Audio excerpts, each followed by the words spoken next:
Welcome to Advanced Technical Learning channel. In this tutorial series, you will learn about Microsoft Excel tool.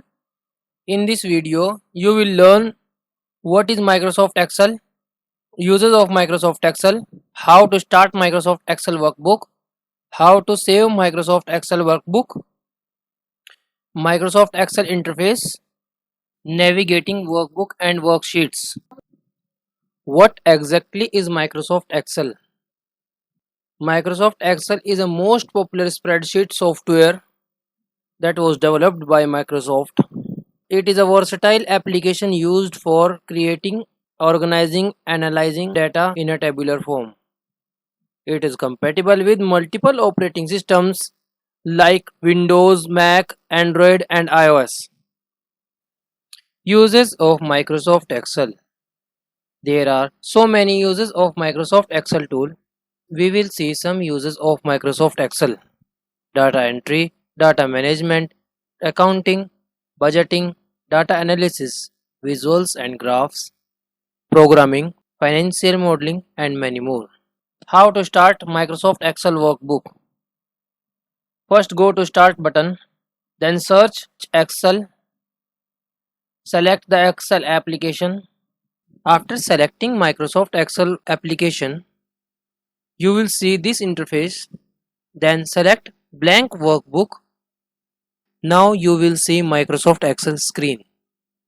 How to save Microsoft Excel workbook? First go to File menu, then go to Save button. Select location where you want to save. Now this pop-up window will come. Select location from this side. Enter workbook name. Save file. Navigating workbook and worksheets.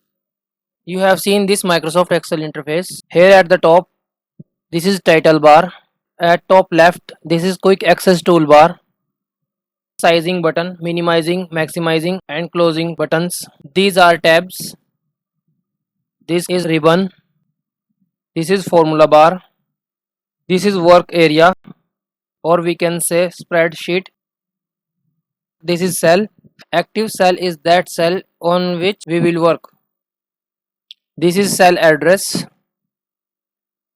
All the horizontal lines are known as rows. These all are row numbers. All the vertical lines are known as columns. These are column letters. At right side of the work area, you will see scroll bar. At bottom left of the work area, you will see sheet tabs. At bottom right, you will see zoom in and zoom out buttons. That's all for this video. See you in the next video. Thanks for watching. Don't forget to like, share and subscribe to my channel.